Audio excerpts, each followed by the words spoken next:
In 1994, three filmmakers, Heather, Josh, and Mike, set out to document the legend of the Blair Witch in the small town of Burkittsville, Maryland. The Blair Witch, a malevolent spirit said to haunt the Black Hills forest, had been part of local folklore for generations.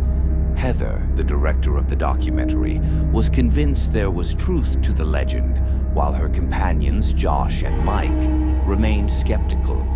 They were determined to find concrete evidence, but as they ventured deeper into the forest, a strange unease began to settle over them. The forest itself seemed different, oppressive and unnaturally silent. They set up camp near the edge of the woods, with Heather enthusiastically sharing local legends she'd gathered. Some spoke of a witch accused of dark magic, others of children who disappeared into the woods without a trace. As night fell, Heather stayed up recording her thoughts, while Josh and Mike retreated to their tents. The air grew thick with an unsettling silence. Heather, trying to shake the growing feeling of being watched, heard faint whispers in the distance. She dismissed it as the wind, but the tension lingered. The next morning, the weather had changed. The sky was gray, and a chill hung in the air as they continued deeper into the forest. As they trekked through the dense underbrush, the trees began to grow thicker, and the atmosphere seemed even more oppressive.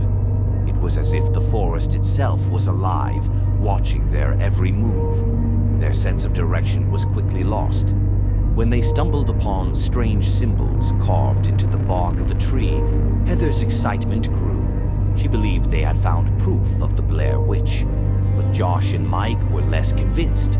They thought it was a prank or a coincidence. The deeper they went, the more disoriented they became, and the more unnatural the forest seemed. By nightfall, the forest was completely still. They found two crude stick figures hanging from trees, their faces marked with strange symbols. Heather filmed them, convinced this was further proof of the witch's presence. But Josh and Mike were becoming increasingly uneasy.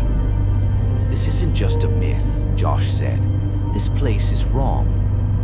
They tried to leave, but every direction they took led them back to the same clearing. They were hopelessly lost.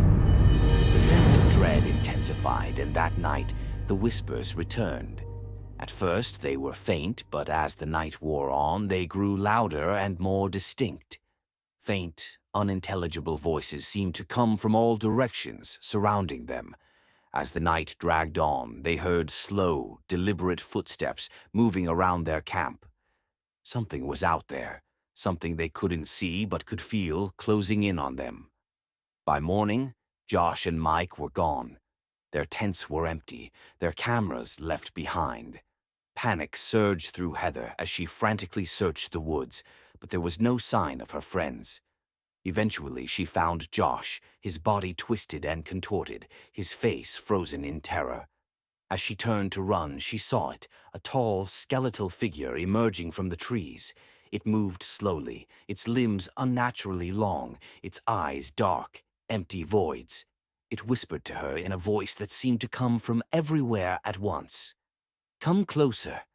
Terrified, Heather ran, but the forest seemed to stretch endlessly, and the figure always stayed just out of reach. The trees closed in around her, and no matter how fast she ran, she couldn't escape. Her last moments were captured on the camera, the footage shaky and frantic as Heather screamed for help. The last frame showed nothing but darkness. Weeks later, the footage was recovered, but Heather, Josh, and Mike were never found. The Blair Witch had claimed them, just as the legend said it would. The footage was the last proof of their ill-fated journey, a chilling reminder of the dark force that lurks within the cursed woods. And in Burkittsville, the whispers still linger, waiting for the next group to venture too deep into the forest.